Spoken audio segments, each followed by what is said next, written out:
crank it up, let it roll. Stars and stripes in my soul.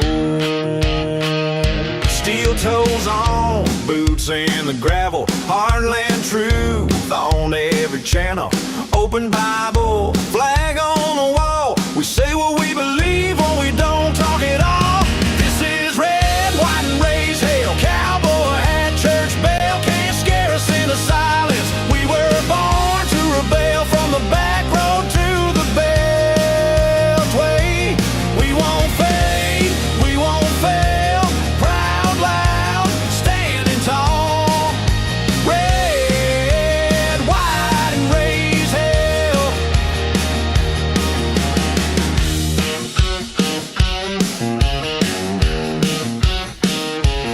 We back the badge, we guard the border. We love our guns and law and order. They try to shame every word we say, but we don't bow down, we just press play. This is red, white, and raise hell. Cowboy hat, church bell, can't scare us into silence. We were born to rebel from the back road to the bell. Hey, we won't fade, we won't fail. Proud, loud, standing tall.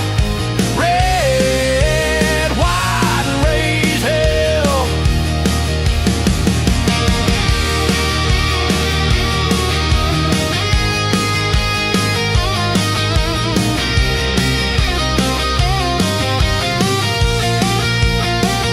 You can cancel the show, but not the crowd. We're still here, still talking loud. Gander the free on every spell.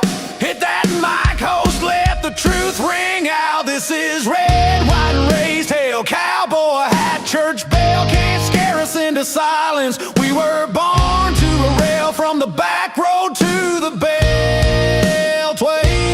We won't fade, we won't fail. Proud, loud, standing tall. Red, white, and raised hell.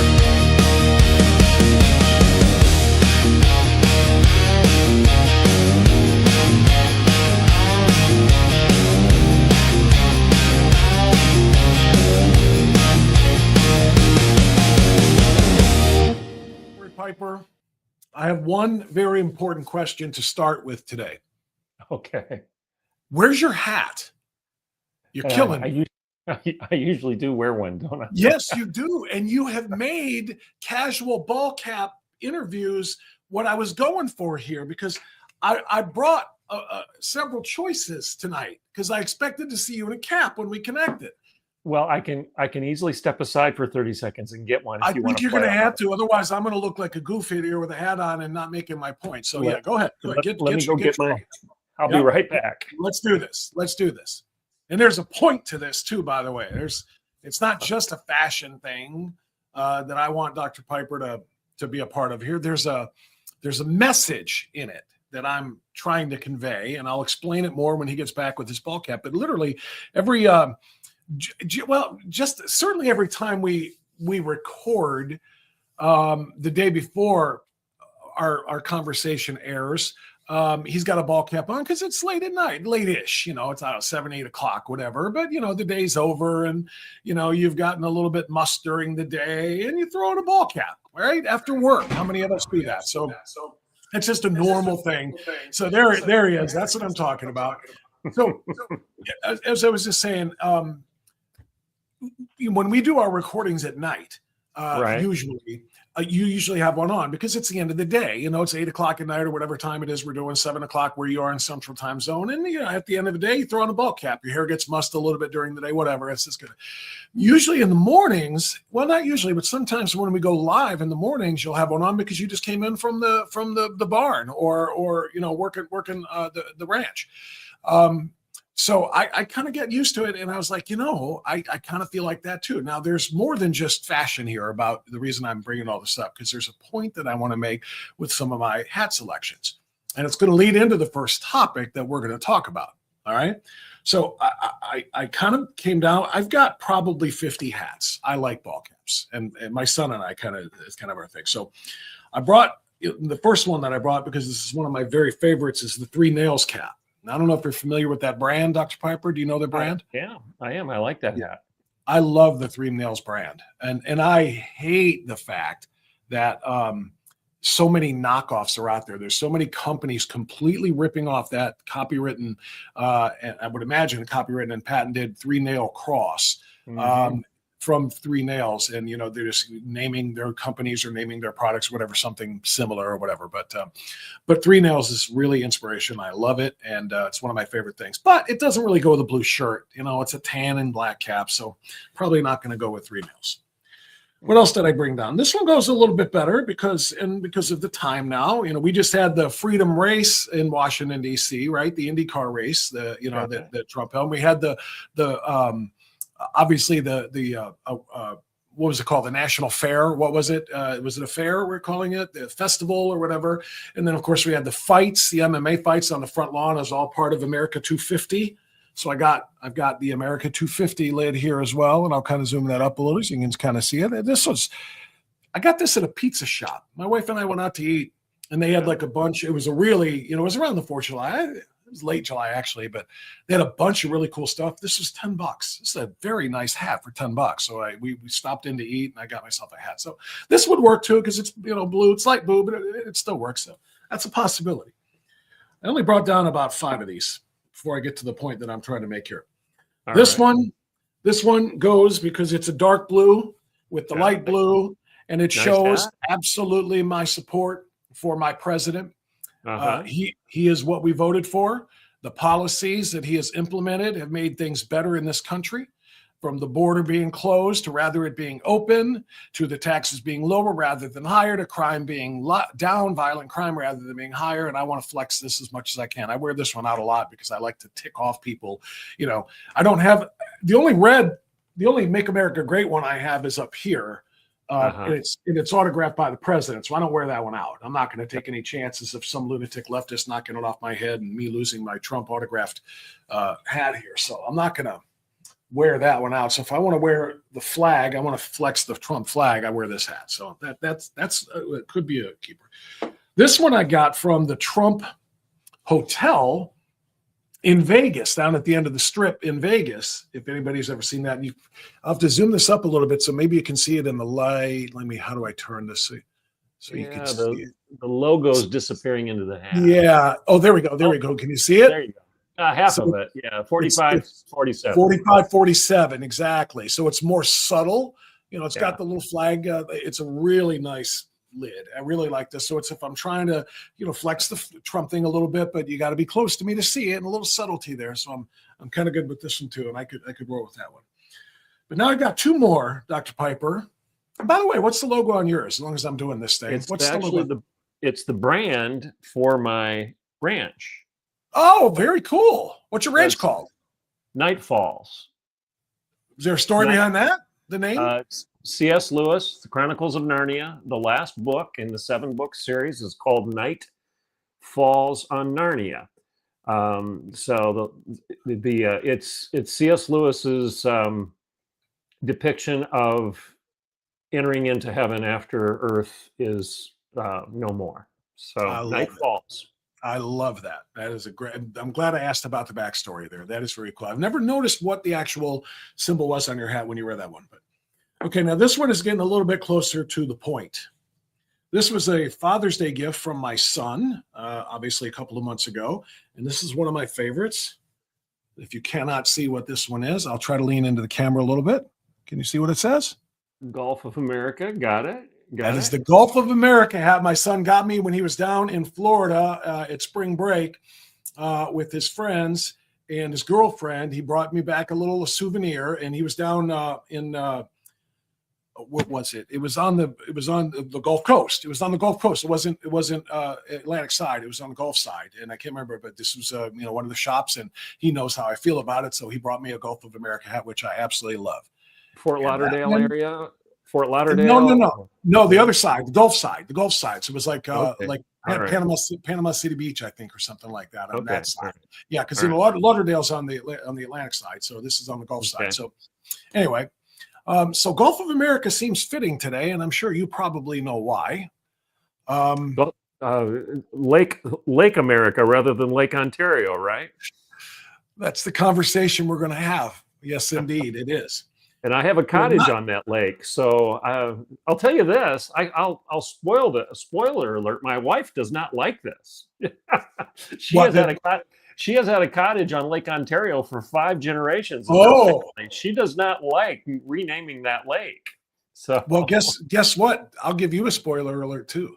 Neither do I. I think it's Which is why I'm doing this right now. Okay. okay. All right, I'm- we'll get so into that.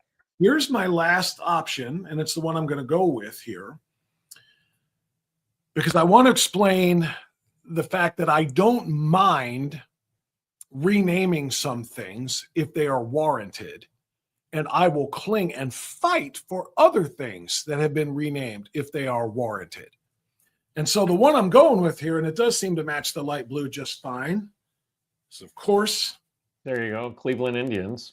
that is not only the Cleveland Indians, not Guardians. That is Chief Wahoo, who was canceled a few years back by Major League Baseball and the Indians. Baseball under threat of not letting Cleveland get the All-Star game and losing $150 million in economic revenue. So I fight for this every time I think about baseball. I don't really do baseball anymore. I used to do baseball for a living. I used to do sports for a living, all of it.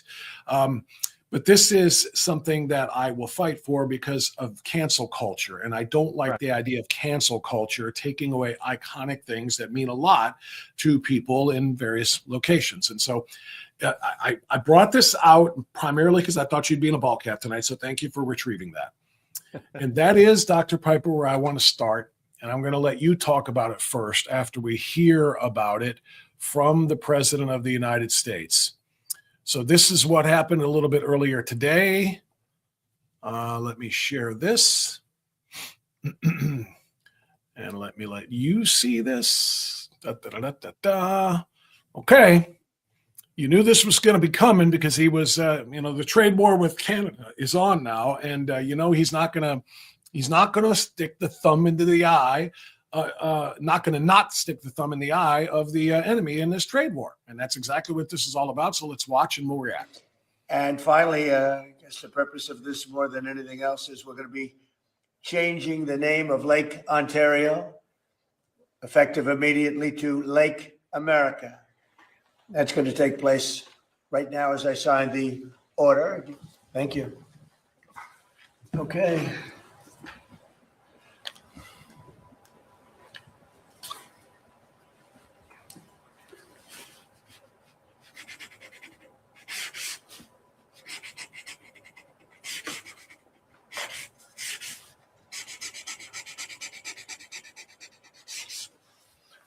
Okay. This is authentic now.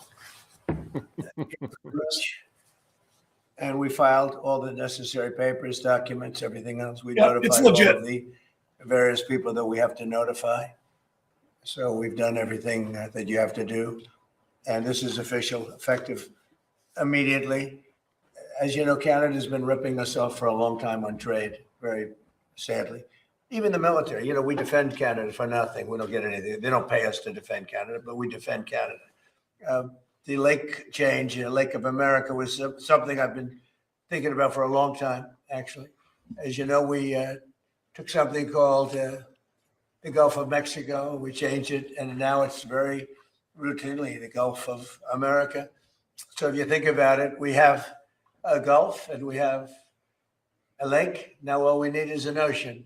So maybe we'll have to change the name of the Atlantic and or the Pacific. Maybe we'll change them both. Why are you so focused on doing things like this towards America's allies instead of doing things that... Well, they haven't treated us well. The Canadian officials have treated us very badly. They're nasty people. All right. So I am not going to lie. I'm going to tell you that I cringed when this was done today. I'm going to cringe a little bit more, but not until I get somebody to maybe give me a different perspective here. Dr. Piper, what's yours?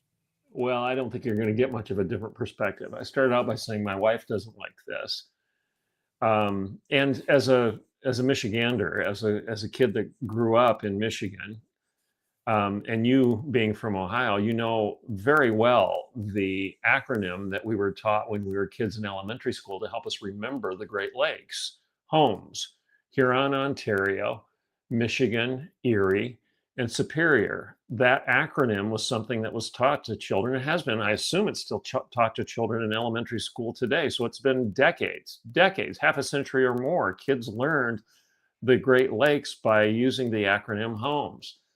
Um, is it a big deal?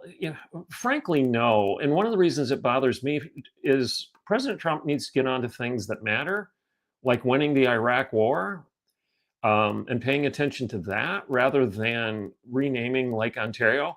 Another thing, it's not logical. The Gulf of Mexico was named after another nation. So you had two nations sharing one Gulf, and Donald Trump said, we're going to name it America rather than Mexico. I think some people resonated with that. Ontario wasn't named Canada. So, changing a name from Ontario to America doesn't have the same resonance that the changing of the Gulf of Mexico to the Gulf of America had, for the obvious logical reasons there. Ontario is not Canada. It's not synonymous with Canada. And finally, the border between the border between America and Canada runs through the middle of these lakes. Half of these lakes is owned by Canada. Half of these lakes are owned by the United States. And that's true for Ontario, Erie. It's true for Superior. It's not true for Michigan. Michigan would be the exception here. So what gives us, America, the right to rename a lake that shared 50-50 with a neighboring nation? So I think there are all sorts of logical reasons to say, wait a second, this isn't the same as the Gulf of America, the Gulf of Mexico, for the reasons I just described. Also, why are we dinking around with this kind of thing when we've got more important issues to address in our culture and in our country and in the world right now? And I would argue the war with Iran and finishing it rather than marching down the field, ending up on the 1 yard line and then dinking around with the football for months on end rather than scoring a touchdown. You and I have talked about that before. Yeah. I'm a supporter of Donald Trump. I believe in what Donald Trump is doing. I believe we should have gone to war with Iran. I said on your show, and I've heard other people say the same thing. If you think $3.50 a gallon for gas is terrible, well, wait till Iran has nukes and controls the Middle East and the Persian Gulf and the Straits of Hormuz, because nobody's going to do anything if they've got nukes. We all know that. You're going to be stymied if they've got nukes because it's a different game you're playing then. So if we would have allowed them to go nuclear, then everything would have changed. And if you think $3.50 a gallon is expensive, it would have been $30.50 and will be $30.50 a gallon if we don't stop Iran from doing what Iran wants to do, and that is acquire nuclear weapons and then control the world accordingly by leveraging that and blackmailing those countries that want to stop them from doing the evil that they do. So I support Donald Trump in the war with Iran. I'm frustrated with the way it has been orchestrated in recent weeks. I don't understand. But I do think that's much more important than dinking around with changing the name of Lake Ontario. Personally, I'm not going to start calling it Lake of America. I've got a cottage on Lake Ontario. My wife has had that cottage. It's been in her family, like I said, for 5 generations. They're not going to start calling it a different lake. It's Lake Ontario. So it is what it is. Great response, and very well, very understandable, very reasonable, particularly because of the cottage situation. Now, for me, I can probably count on one hand the number of times I've uttered Lake Ontario in the last 10 years. I never talk about it. Why would I? I don't talk about Lake Superior either. I don't talk about I talk about Lake Erie because we're on it. Northeast Ohio is on it. That's literally maybe Lake Michigan. I never talk. I'll interrupt you here. If he would have chosen Erie rather than Ontario, which he could have, why not rename Erie to Lake America? Would you start saying you wouldn't change the way you're referring to the lake that you live on? And I don't know anybody who would either. So, but here's the thing.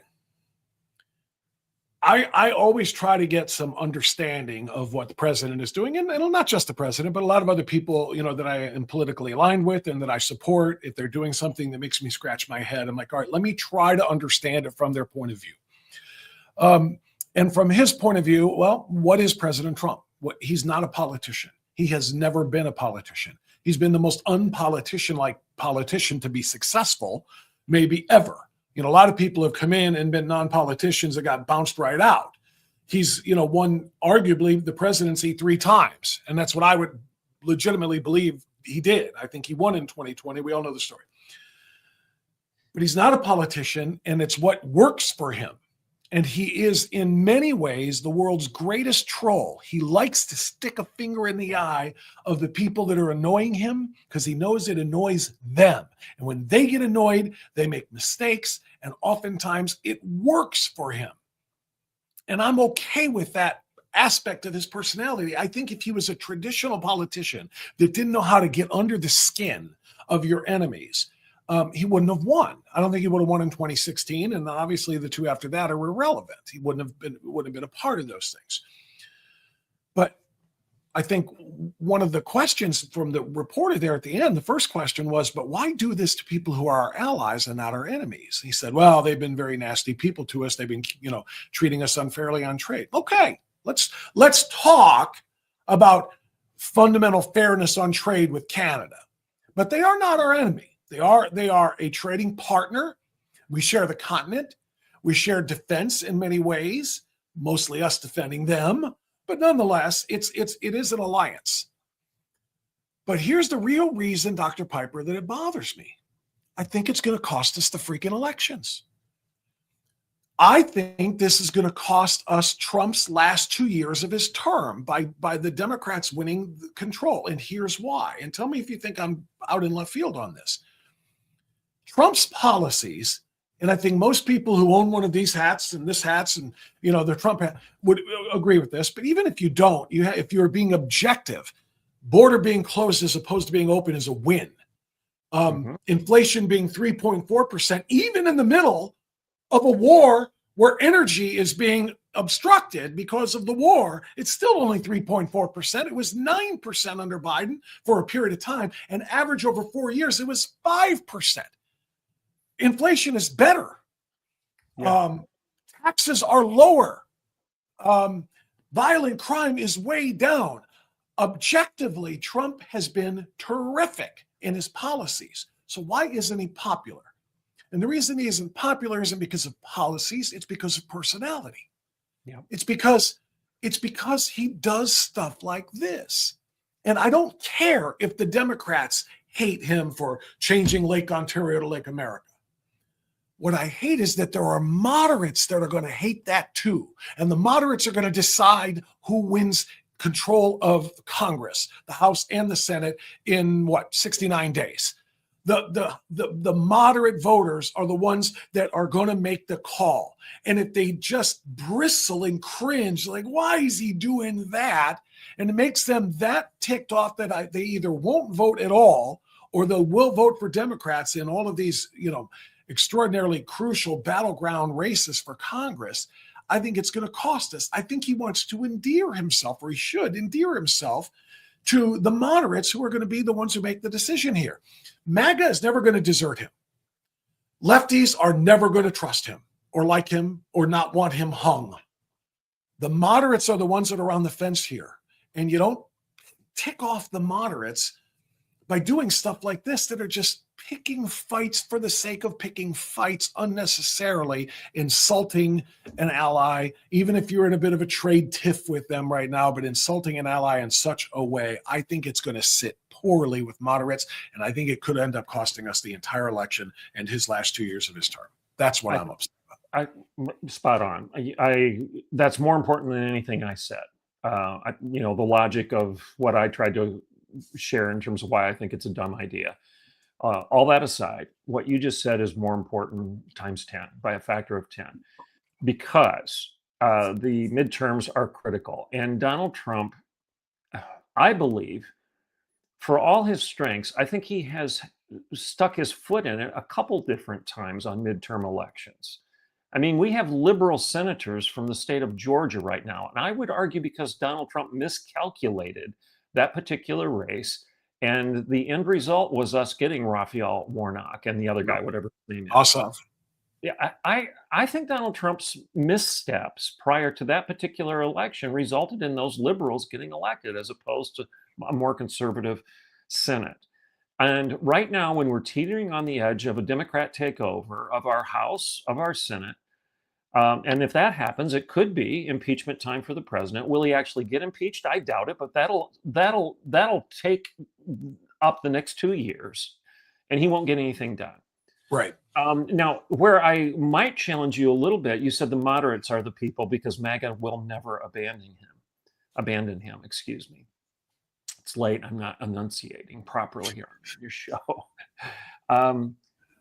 We just had our runoff elections 2 days ago here in Oklahoma, and the Donald Trump endorsed candidate for the governor of Oklahoma is Mike Mazzei. He was running against Gentner Drummond, whom I've spoken of repeatedly on your show, because Gentner Drummond, even though he calls himself a Republican, is not. He's a left-wing Democrat. I won't belabor that. But the bottom line is Donald Trump's endorsed man, Mike Mazzei, won by 1,900 votes. 1,900 against a left-wing radical named Gentner Drummond. In other words, in Oklahoma, where it's supposedly 80% approval of Donald Trump in the rural counties of Oklahoma supposedly poll at 80% positive for Donald Trump still.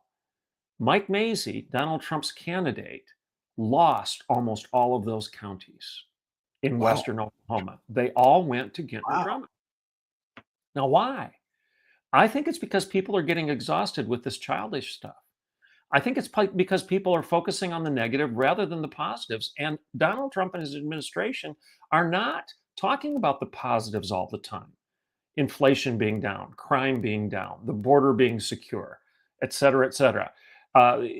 We don't hear that even out of the administration because Donald Trump's out there renaming Lake Ontario because he's mad at Canada.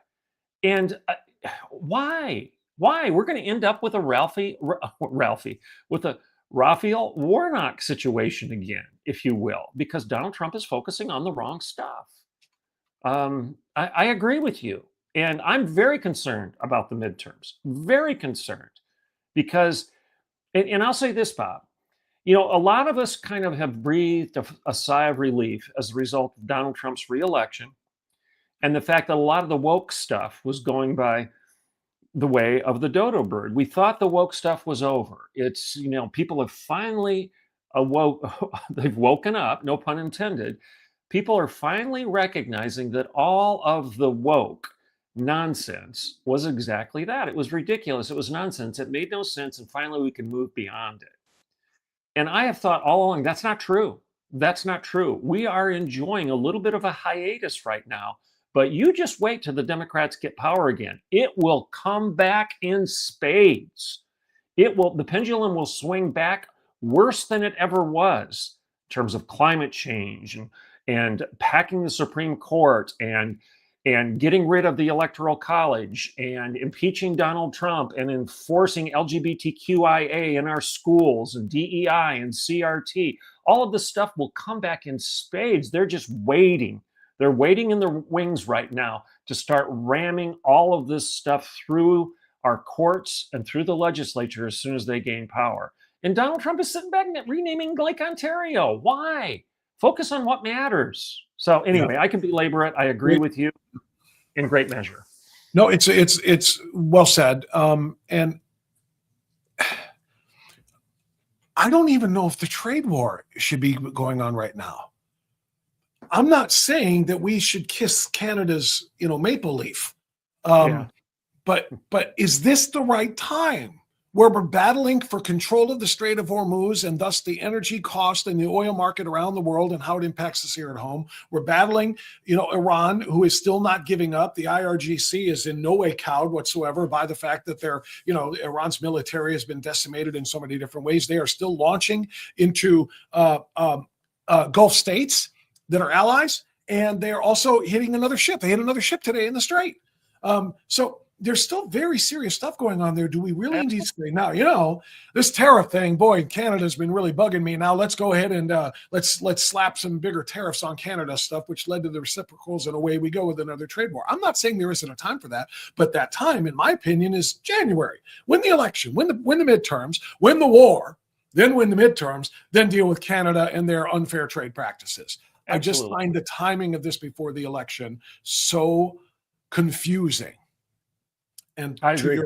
To your larger point, Dr. Piper, to your larger point, what President Trump needs to be doing right now is talking about his successes, talking about, rather than renaming, and he's not a ton, but some in the administration are. And I think it would only be fair, as you and I are both coming down on him a little bit for this Lake Ontario thing that is silly and stupid and unnecessary given the timing of it all. If we're going to come down on him, let's make sure we do underscore why we support him and why. And I'll go back to this one for the time being here, because I want to let the administration remind everybody why we support him, why this is exactly what we voted for. And Stephen Miller has been doing a phenomenal job of that. The legacy media, Sean, is fundamentally corrupt. They are an extension of, an arm of the Democrat Party. Honestly, Sean, the media, the legacy media like CBS and ABC and NBC and every other legacy outlet exists to serve and advance the interests of the Democrat Party. Throw in New York Times, throw in Washington Post, throw in The Atlantic. They should all be required to register as a Democrat political action committee.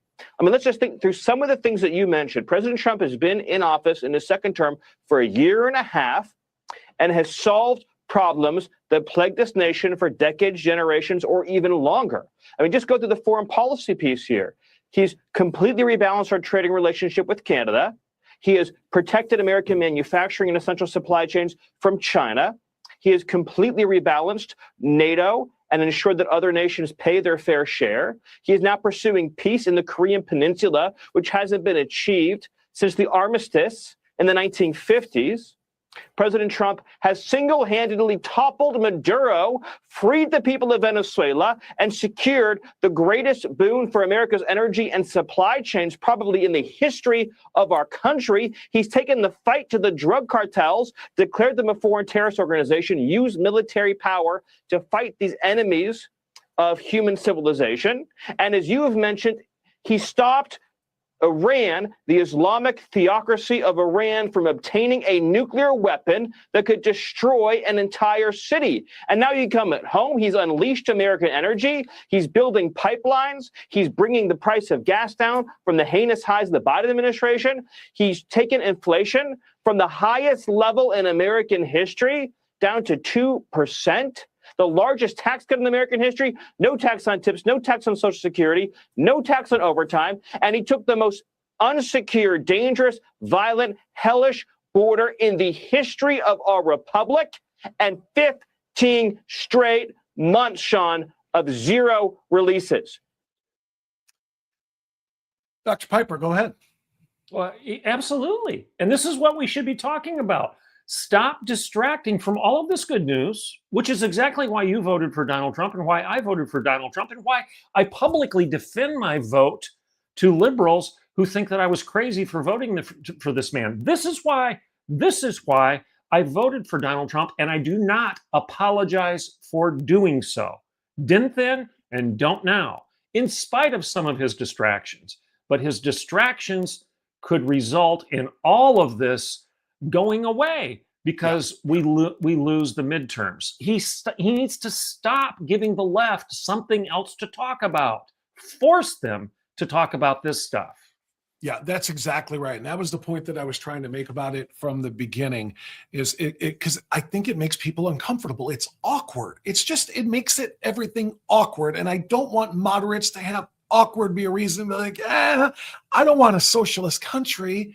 I don't want to go vote for the Democrats to be in the majority because I don't want socialists and communists. But I can't stand that stuff. I can't stand his personality, even if the policies are spot on as Stephen Miller listed. So I'm just going to stay home. If he keeps people home with stupid stuff like this, it's going to cost all of us. And that's why I feel like it's worth talking about. You know, and I was okay, as you were with this one, with the Gulf of America, the Gulf of America. Different story. Mexico, Dr. Piper, did something Canada did not do. Mexico allowed themselves to be used as the land bridge for the rest of the world to invade this country, including countless numbers of Muslims from Muslim countries to come into this country and bring Sharia law with them into our cities all over the place, not to mention, of course, all of the third worlders sucking up our resources and so on and so forth.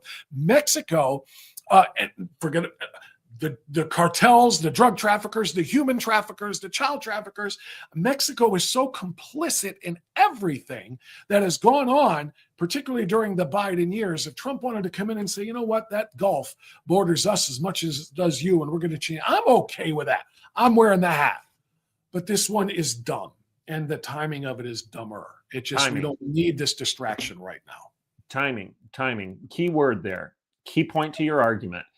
Mexico, okay, fine. That was at the front end of his administration. He poked the stick in the eye. It was kind of funny in a way, and we could all kind of say, okay, all right, fair enough. And even if people didn't like it, the timing wasn't going to hurt anybody, okay? The timing now on this Ontario deal runs the risk of hurting everyone. Yeah, hurting everyone because we revert back to a socialist agenda that the Democrats are doubling down on right now. And I want to remind everybody, the Democrat Party is doubling down on socialism. The Democrat Socialists of America are communists. They're neo-Marxist. And that wasn't even as bold and blunt and in your face 2 years ago as it is now. And Donald Trump is allowing those people to gain traction because he's allowing his opponents and even some moderates to focus on something that doesn't matter. And it's renaming the lake, one of the Great Lakes. It doesn't matter. Focus on the stuff that Miller was talking about and that you're talking about. That's what matters. Amen to that. That's exactly correct. All right. Now, having said all of that, let's crush Canada for a moment, at least in the form of the Canadian Broadcast Company. This, Dr. Piper, makes me think, yeah, take everything away from Canada to make it like America. I don't care. I'm being a little bit facetious about that, but this is so extraordinarily infuriating, Dr. Piper. So let's pop this up on the screen for everybody to see.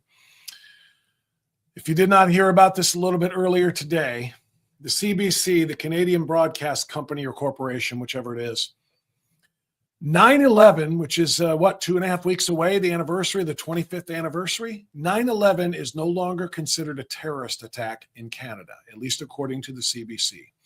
A staff memo circulated and leaked from an Egyptian-born standards chief of CBC, Bassem Bashra, told its journalists, do not call 9/11 a terrorist attack. Use this instead. The hijackings led to passenger jet crashes in Washington, D.C., Pennsylvania, and Manhattan. The World Trade Center was destroyed. That's a quote. And as Brigitte Gabriel says here, when 9/11 cannot be called terrorism, you have surrendered the truth to Islamic offense. And I don't know if she meant offense or offense, but either one of them work. And this is, there's just a little bit of the coverage. There's the guy who is in charge and who is saying, this is how we will report on 9/11 as we get closer to this anniversary. It was just some hijacked passenger jets that killed some people and knocked down the towers in New York City. Dr. Piper, when Canada goes that direction, and if I don't hear anything from Carney or anybody else saying that is wholly unacceptable, we will not allow our National Broadcast Corporation to do that. If I don't hear something from them, then we're going to have a bigger problem. Well, and again, why isn't Donald Trump making that the story? If you want to pick on Canada, if you want to criticize Canada, if you want the American people to back you in terms of your criticism and your disappointment in Canada, then point out the fact that they're now claiming that when our Twin Towers went down, it wasn't terrorism, it was just a misguided hijacking. I mean, they're obviously whitewashing Islam. They're whitewashing the atrocities of a worldview that's antithetical to Western civilization. They're making Islam seem acceptable because it's not Muslim terrorists that took down the Twin Towers on 9/11. It was just some hijackers. If Donald Trump were to make that his message with regard to disappointment with Mexico, I'm guessing that even some Democrats would agree with him. That not only would that not only would Republicans, MAGA, conservatives, and middle-of-the-road libertarians and moderates agree with Donald Trump defending the reality that we were attacked by Muslim terrorists, I would think he'd get a handful of Democrats to chime in and say, well, that's right. But instead, he's focusing on Lake Ontario. Yeah, and they're defending this, by the way, after the criticism, predictable, and which we are offering as well.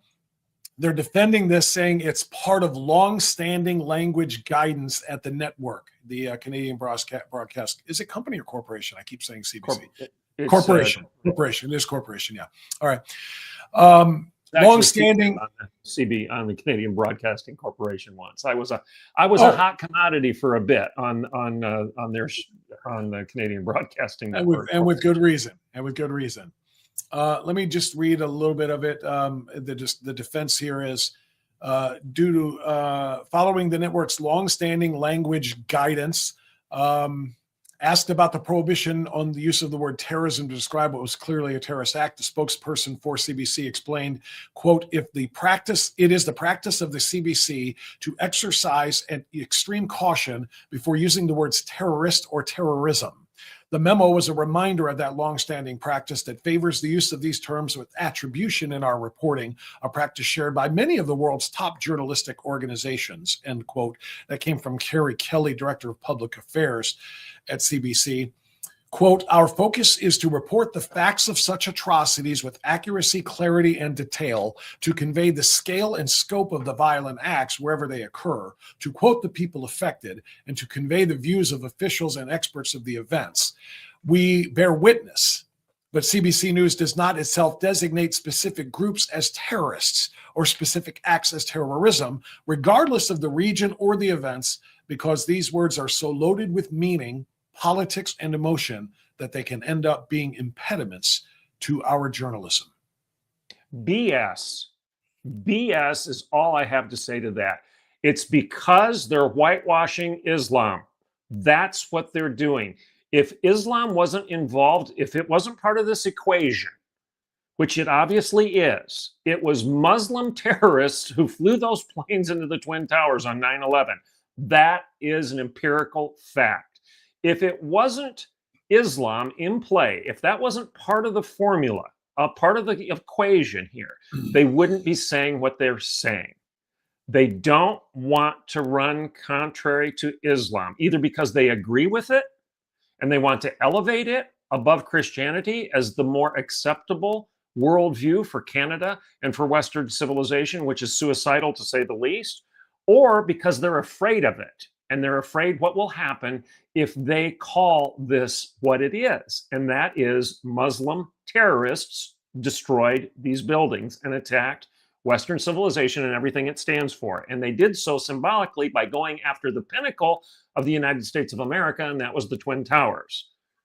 That's a fact. And for them to give all of this BS that you just read is nonsense, and we know it. It doesn't pass the smell test. It's akin to what Tucker Carlson is doing and J.D. Hall and all these people that are whitewashing Islam on these shows, saying that the Ottoman Empire was kind to Christians. When we have examples, we have Muslim artwork that depicts impalings and crucifixions and beheadings of Christians during the time that they're saying these rulers were being very kind to Christians. We've got the Barbary Wars and Thomas Jefferson deciding that he needed to stop the butchery that was taking place in the Mediterranean. We know that. This is recent history. There's the Lebanon massacre and there's the Syria massacre. There's the Damascus massacre that took place in the 1860s. We've got photographs of some of the stuff that took place in the later years of the Ottoman Empire because photography existed. And yet we've got people whitewashing this worldview because it's demonic. it's satanic is really what it is, because there is no way, there's absolutely no way that you can equate the moral good of Christianity, a biblical worldview, with the immorality and the evil of Islam, and pretend that you're supposed to somehow level the playing field and don't use bad names and bad words and make people upset. While Sharia law is running rampant in Dearborn, a couple miles north of your house.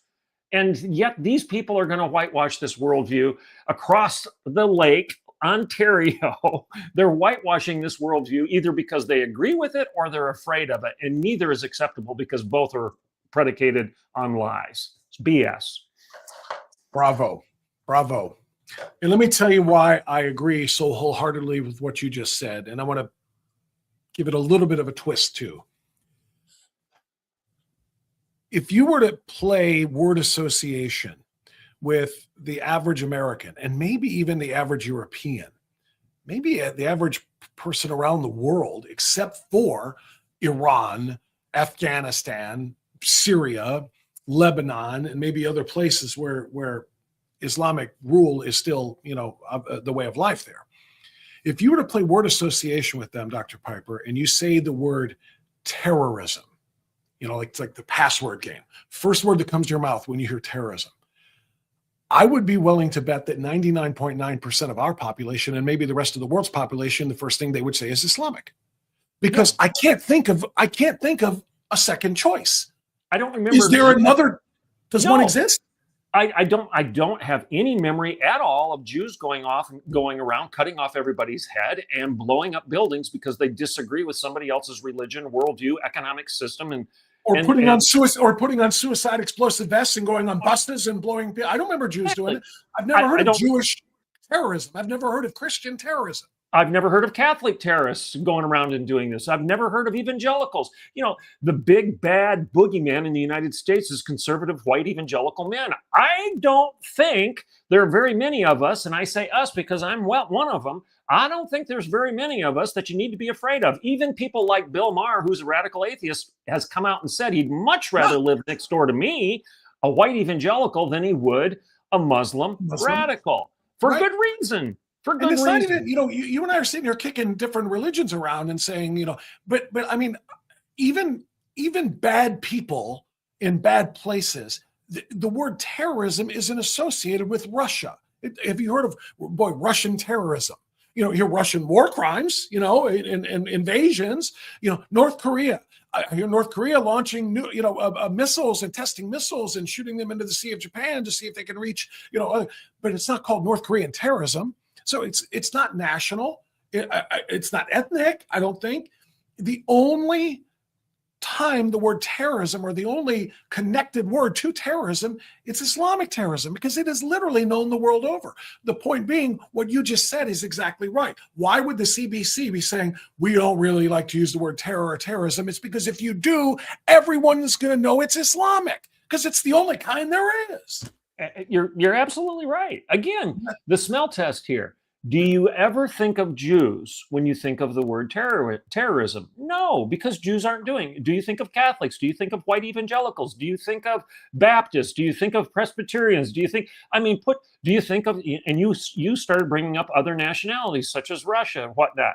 Yeah, you think of what wars that might be unjust. You think of various different economic systems that you disagree with. You might think of even South Africa years gone by when apartheid was unfair to Black people. Yes, you might think of those things, but you never label any of that terrorism, because terrorism, as we understand it, it's been shown to us time and time and time and time and time and time again in the media, in the news, as being almost exclusively driven by what?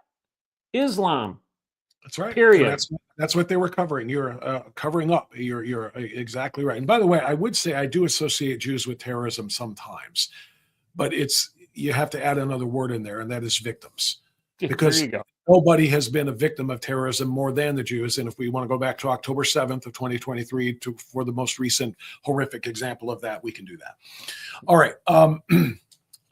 Speaking of which, boy, talk about segues. Sometimes things just line up. I want to play a clip here just to kind of get your reaction to on this one too. Are you familiar with Sid Rosenberg in New York City? You'll have to help me. I wasn't familiar with him either. It's the first time I've heard of him. I just wanted to know if you were too. So this is he's got a very, very popular radio show, and he's a personality in New York City. I want to say it's WABC or something like that. I don't know. But he was guest on Fox, and the subject of Zoran Mamdani, the Muslim, terrorist sympathizing, communist/socialist, all wrapped up into one little red and green ball, is the mayor of New York City. That was the subject. And I don't know if you saw this, but Mamdani at a recent event was speaking glowingly of the Prophet Muhammad from his perch as mayor of New York, talking about the glory of Muhammad and his kindness and this and that and the other, which is enough to just kind of make you want to retch all over yourself when you realize who we're talking about here.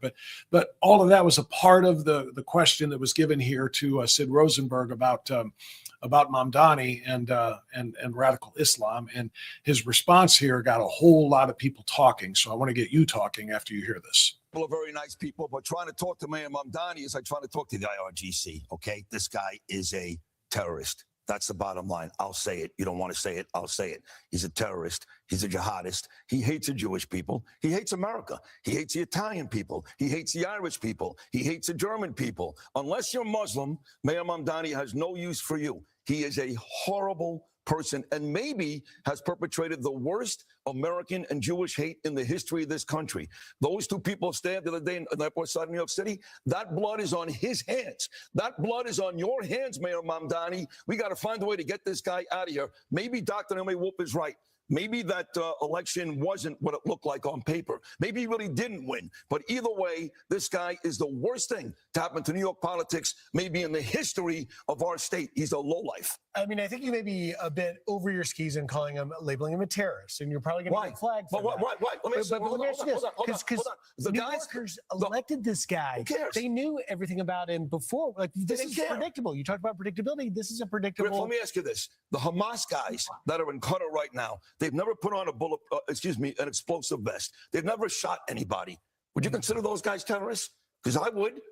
Okay, so his ideologies are in line with the terrorists. Mahmoud Khalil is a campus terrorist. You don't have to kill somebody to be a terrorist. You have to share the ideology. That's what this guy is. He's no better than the person who actually goes and shoots somebody because he respects that person. He likes that person. That makes him one of them.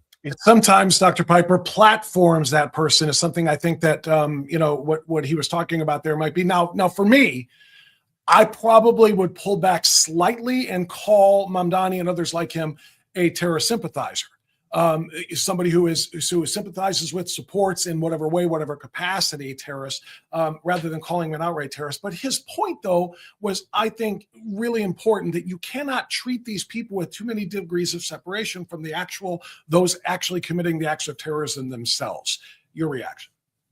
I agree with a lot of what he said, but it's kind of like if everybody's a Nazi, then being a Nazi doesn't mean anything anymore. So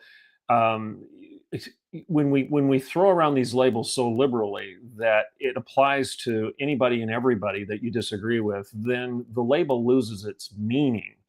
And I do think there's a difference between a very bad person who sympathizes and cheers terrorists on, sympathizes with and cheers terrorists on, aiding and abetting them in the media or in politics. I think that person is wrong. I think that person is immoral. I think that person is unethical and evil. And I would say that the mayor is all of those things.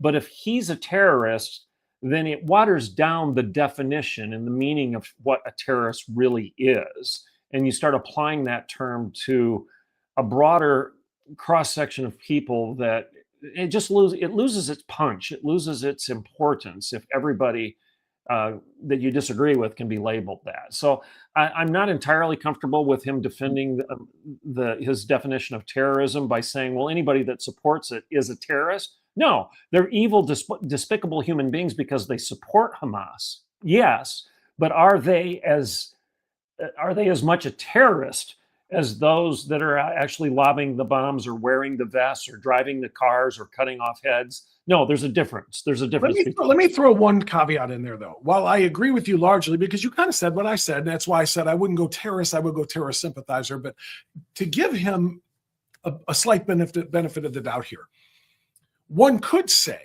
or let me ask it rather than declare it, could one say that giving vocal support to terrorists can inspire and embolden others to commit terrorism? Because when he talked about Khalil I think it was it New York City? Was it New York University, or I can't remember was he Harvard? I can't remember which grad. But because there were so many after October 7th of these pro-Hamas, pro-terrorism rallies going on as they chanted from the river to the sea, Palestine shall be free, which means drive every single Jew in Israel into, from the Jordan River to the Mediterranean Sea. This is literally what they called for. Now, are they terrorists for calling for it? Maybe not directly, but if they're, wow, look at this. Yeah, let's go. If it inspires more terrorism, does conspiracy to commit terrorism, just like conspiracy to commit murder, make one a murderer? Well, I'm thinking through my objection here. And if I were debating myself right now, I would think of scripture and I would say, wait a second. Jesus said, if you hate somebody in your heart, you're guilty of murder. You are a murderer. If you lust in your heart, you're guilty of adultery, infidelity. So the thought is equal to the action in the Beatitudes, in the Sermon on the Mount. All right. So you could challenge me if you were debating me and you threw that trump card on my objection to watering down the definition of terrorism to include people like the mayor of New York as being a terrorist. You might trump my debate by saying, wait a second, Jesus said, if you think it in your heart, you're it. Okay, fair enough. I think pragmatically, however, I want the word terrorism to continue to carry the weight that it should carry. And I don't want to water its definition down at all. So that's the point of my objection. I think that's fair. And I also think that just to be more complete in our conversation about this, I should probably play at least part of what Mamdani said that led Rosenberg to going off the way that he did in saying that. So this is only 22 seconds long. So just see what we got here. I have stood next to Daria Lisa and I have said, our next congresswoman. And I've said these words in the way that many of us will say, inshallah. In the beginning, we hope, but we don't know how close it is. Okay, that wasn't the one I had thought it was. My apologies. I had a clip somewhere, but I have so many tabs open right now. I guess I can't find that one where he was speaking specifically of, glorifying Muhammad and doing the whole praise be his name and all the other nonsense. Again, Dr. Piper, I don't think it's lost upon him that we are 2.5 weeks away from the anniversary. Less than 2.5 now. What are we? About 2 weeks away from the anniversary of 9/11. That in New York City, the city that suffered more than any city maybe ever has on a given day, with the exception, I don't know, maybe Babylon, maybe Sodom and Gomorrah, I don't.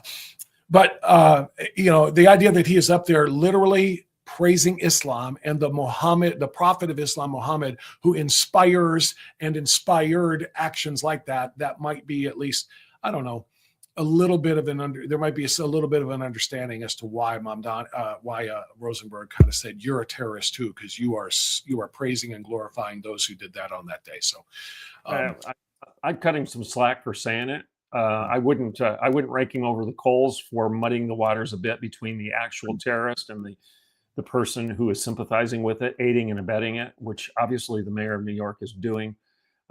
Despicable human being, evil human being, unethical, immoral human being. The moral mush of what he's saying by elevating an evil worldview to be somehow the solution to the problem when it is the problem in and of itself. And then the whole Muhammad thing, calling him here's the quote. 53-year-old Muhammad that married a 6-year-old. Is that the good man? The moral exemplar that we're talking about? And then consummated the marriage at 9. But he gave her a grace period there at age 7 and age 8 and age 9. he didn't rape her until she was 9. So, so what a kind-hearted man, right? His quote, by the way, I can't find the clip to play, but I'll just read it. Here in New York City, his example, his being Muhammad's, reminds us that caring for one another, embracing our diversity and serving our communities makes us stronger as we work to build a better New York City for everyone. Yeah, because I want Muhammad to be the guiding principle and the guiding light behind rebuilding New York City. Yeah.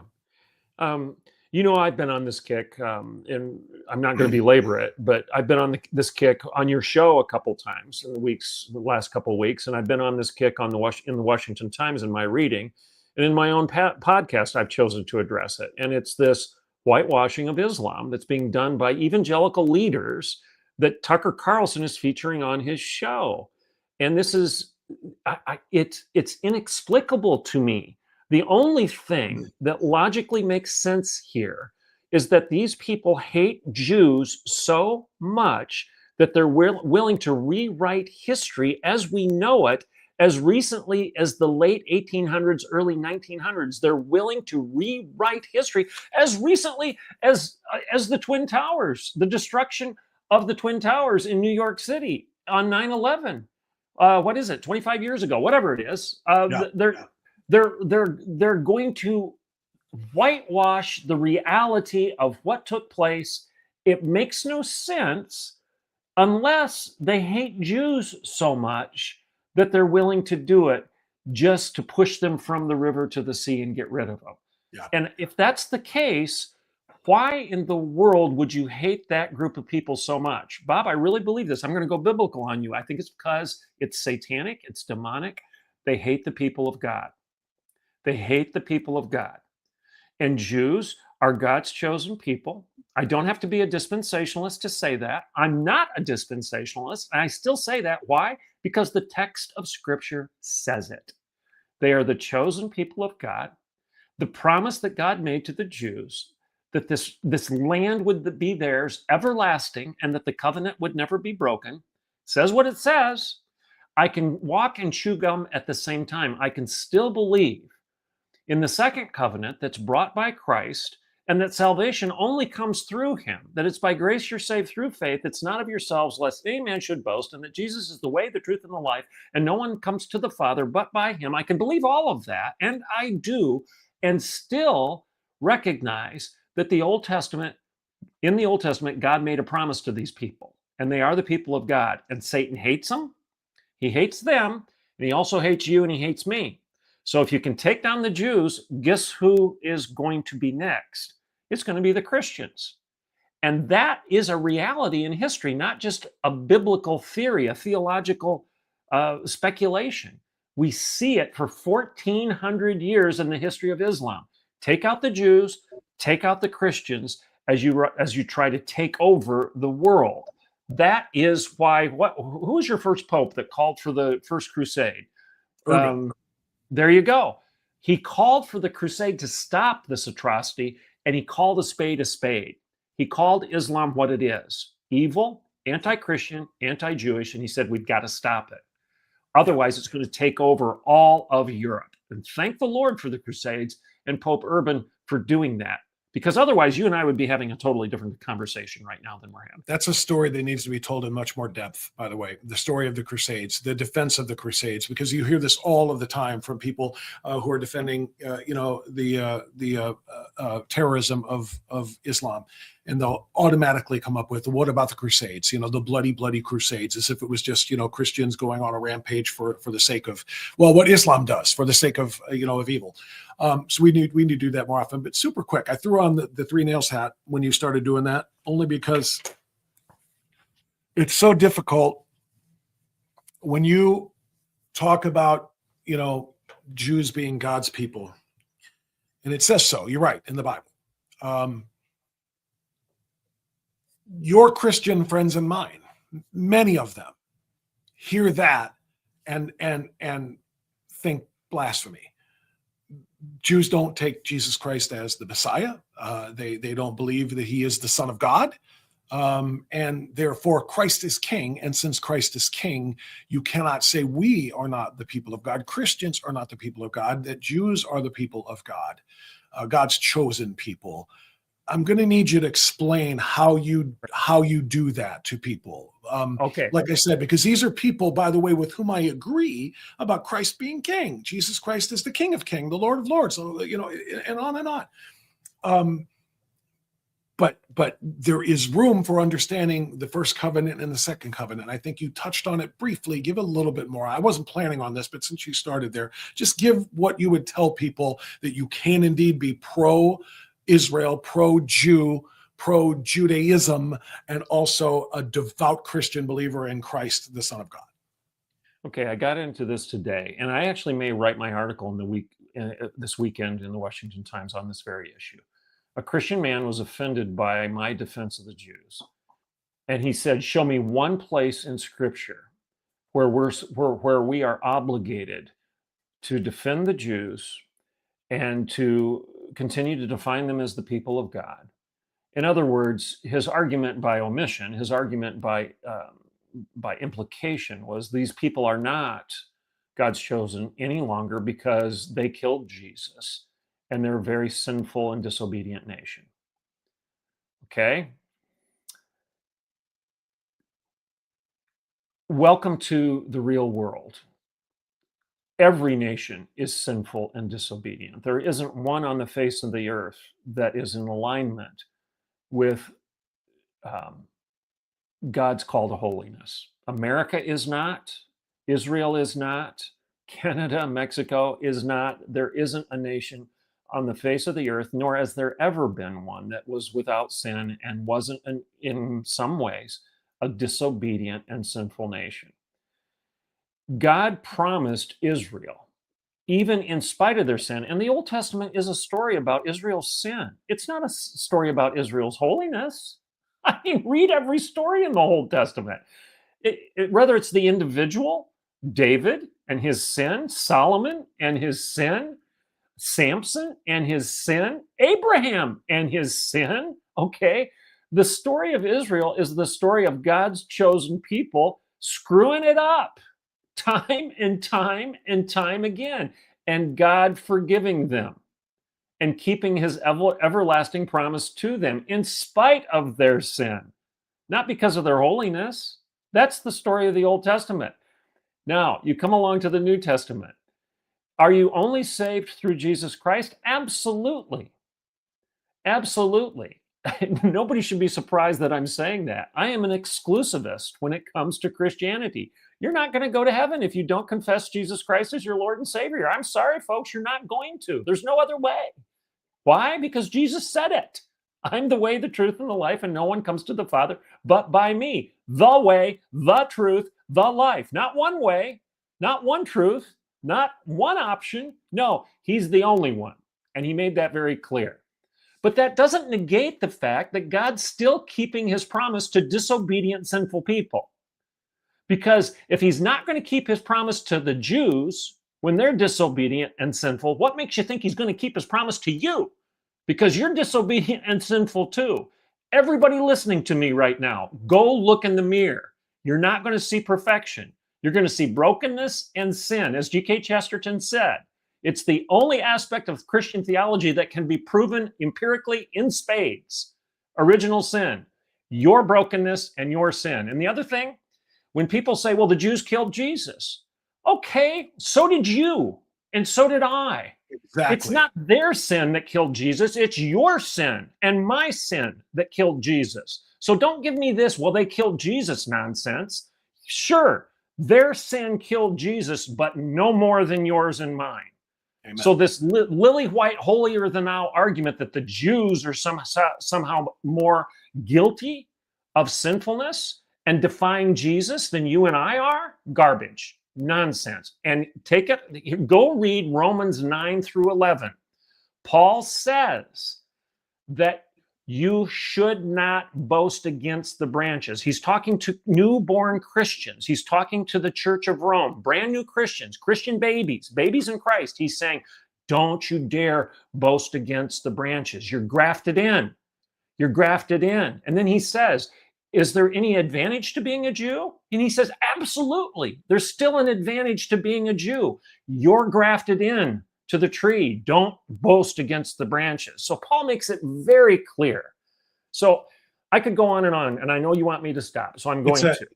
Well, I wouldn't phrase it that way, but we do have to watch the time here a little bit. And I asked it, by the way. I asked for, what is your defense? How would you explain this to people? And I'm glad you did. I'm glad you had that exchange, and I hope you do write a whole column about this, because it would be great reading, no question about it. Yeah.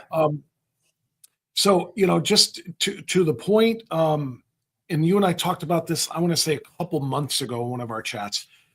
And I got hit for this a little bit from some people with responses. They didn't like my phrasing of it when I said, in a manner of speaking, Christ committed suicide. And what I meant by that, of course, is the triune God, the Trinity. Jesus is God, God is Jesus, and God could have taken himself off that cross or stopped himself from getting on it anytime he wanted to. He chose to let it happen to him because of our sins, because he knew he had to, give us an opportunity for redemption. And he took that on himself. And it's because of us. If we were not so sinful as nations and as individuals, maybe it wouldn't have needed to happen. But it needed to happen because God deemed it so. He made that call. So a lot of people don't like the idea of the way I said it, but we all know that God as Jesus and Jesus as God could have stopped that if he had chosen to. He chose the sacrifice. That's what makes sacrifice and not being forced. You give it up yourself, whatever it might be. And in that case, it was his life. So I think that's just a little summation of it. And the last thing I'm going to do with you, Dr. Piper, if I can, since I've got the 3 nails on after all, even though it doesn't match. You brought me here. Super quick on Baylor. This is another Christian story, and this is going to circle back to our conversation about whitewashing Islam and trying to normalize Islam. And that is a huge, huge problem that I have, and I think a lot of other people do too. So I'm going to read this, and it's probably too small. I don't think I can enlarge it anymore for people on their screen. So I'm just going to read this portion of this to you. Baylor University, as I understand it, you know more than I do because you're a lot closer to Texas than I am.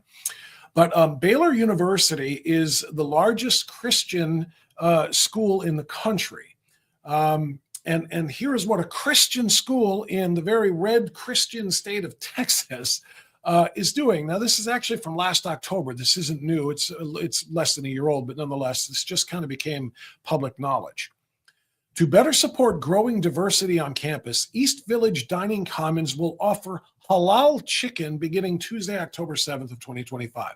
All whole muscle chicken, and then it goes into the different types, will be served, et cetera, and all of these products have received halal certifications by Halal Co.'s on-site Muslim inspector. Please note that these items, yada, yada, yada. The point being, Dr. Piper, explain this to me. How can a school whose mission is to turn out more productive Christian citizens to the country and to the world be catering to Muslims on their campus, so much so that we're going to make sure they're comfortable in what their dining options are, and we're going to make sure that one of their inspectors approves of the way this food is prepared for their comfort? I don't understand why they are bending over backwards, because to my knowledge, I don't know for sure, there aren't any mosques that are holding, fish fries for Catholics inside of their building. So help me out here, Dr. Piper. I think that's a pretty fair guess. Baylor has been slipping for years. I told you privately before we got on the show today that I wrote an article against Baylor a month or two ago because of their compromises on LGBTQ. I didn't tell you that I actually ended up getting a private letter from Baylor because they apparently I was over the target and I caught their attention in criticizing them in the Washington Times for taking a grant. How much was the grant? It was a $700,000 grant that they received from some foundation. I can't find it in my notes right now, but they secured a $700,000 grant aimed at promoting LGBTQ inclusivity on their campus. And I criticized them for it. And of course, their response was, well, we're just including gays, lesbians, trans. We're including them. We're providing them with an education. We haven't compromised our Christian identity or our biblical morality. We're just including these people, and we're being loving and open and inclusive and welcoming and tolerant of them. That was their response. They're doing the same thing with Islam right now. So I think there's very much a parallel logic here. They're saying, well, we want to be open and receptive to people, and we want the mission field to be on our campus as well as off our campus. Well, I can agree with that. Now, this may surprise you, Bob, but I had a Muslim student or two that enrolled at Oklahoma Wesleyan University when I was a president. I welcomed them. Guess what? They had to go to chapel twice a week, just like all of the other students at Oklahoma Wesleyan University. They were required to attend chapel twice a week. They had to sit through a gospel presentation twice a week in chapel. They heard about the exclusivity of the Christian faith and that Jesus is the only way. They heard about Jesus being God, not just an interesting sage or interesting moral teacher, which is what Islam would claim about Jesus. No, that's not what we believe. And these Muslim students, few though they may have been, I think we had two that I can remember, heard that gospel message every week while they were students of mine. I did not change our menu. I did not change our lifestyle. I did not change our message. I did not compromise our mission. I welcomed non-Christians on my campus as long as you want to behave Christianly, and you're going to sign a contract that requires that of you. That contract will say you're going to chapel and you have no right to complain about it. And I also said you're not going to promote an adversarial religion and worldview on my campus. In other words, I'm not going to give you a place to have your prayer rug. Okay, I'm not going to do that. You're welcome to come here if you will live by our standards, and if you will go to our chapel, and if you will listen to our Christian professors. Great. All comers are welcome. But we're compromising nothing for the sake of your worldview or your lifestyle. You're the one who will have to compromise. You're the one who will have to say, okay, I appreciate it. Come on board. So there's a difference here. Baylor isn't doing what I just described. Baylor is giving up, and they're the ones compromising and becoming more Muslim. They are becoming more Muslim rather than encouraging the Muslims to become more Christian.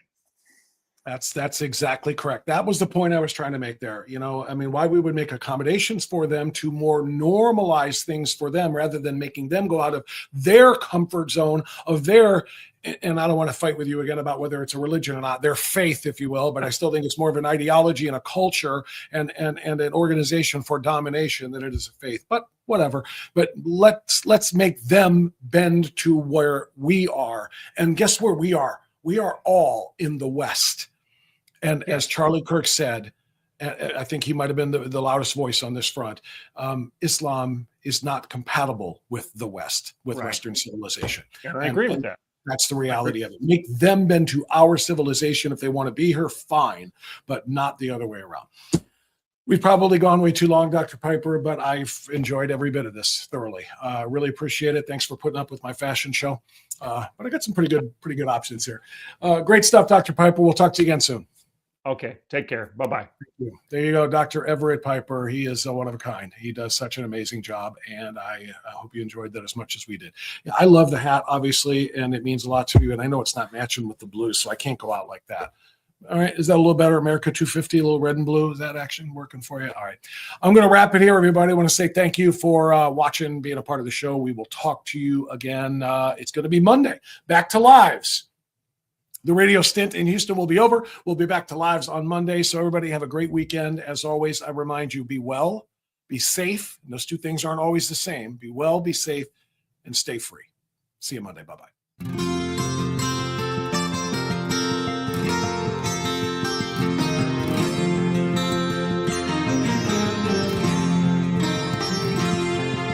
My child called me up just the other day. He said, Dad, I need some crack. Can you help me today? And I had lots of cash, but bills to pay. He said, don't worry, Dad, I'll find another way. He was smoking before I knew it, and away he flew, saying, I'm gonna be like you, Dad. You know I'm gonna be like you. And Hunter's in the basement with a silver spoon. The hookers and drugs were gonna be there soon. When you're coming home, Dad, I don't know when. I'll be good and high by then, Dad. Yeah, I'll be good and high by then. Picking through rugs, smoking anything that even remotely resembled crack cocaine. I'm very proud of my son. My son came around just the other day. He said, I got me a deal where we can both get paid. Can I trade on your name? I said, sure, okay.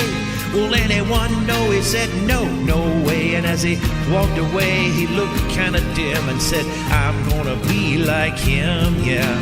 You know I'm gonna be like him. He's fixed it. He's worked on it. And Hunter's in the basement with a silver spoon. Ukrainian bribes were gonna be there soon. When you're coming home, Dad, I don't know when. I'll put aside your 10%, Dad. I'll always have your 10%. So, honey, what are you doing? I said, Dad, I'm fine. He said, you're not fine. I know how to game the system. Come on. Come on. Well, he came from Kiev just the other day. Had a smile so big I just had to say, son, I'm proud of you. How's our cash supply? He nodded his head and said, great big guy, but what I really need, Dad, is to borrow the car keys. You can take the vet, but watch the boxes, please. And Hunter's in the basement with a silver spoon. Classified papers all over the room. When you're coming home, Dad, I don't know when. I'm getting good and high again, Dad. I'm getting good and high again. He pointed out the reason why he regrets it is he didn't anticipate that thugs like Giuliani would use it to, in fact, try to embarrass his father. And that's what they are.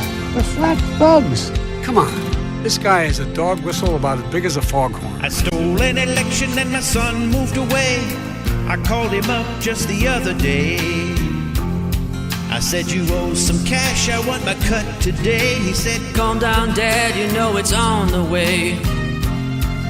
But my laptop is gone and now it's on you. And now we're both really screwed, Dad. And now we're both gonna be screwed. And as I hung up the phone, it occurred to me, he was damn near dumber than me. My boy was dumb as me. And there was Hunter in the basement with a silver spoon. All of our crimes were coming out real soon. When's it all end, son? I don't know when. But we're gonna end up in the pen, Dad. We're both gonna be in the pen. I am absolutely certain, 100% certain, that at the end of the investigation, that I will be cleared of any wrongdoing. God save the Queen, man.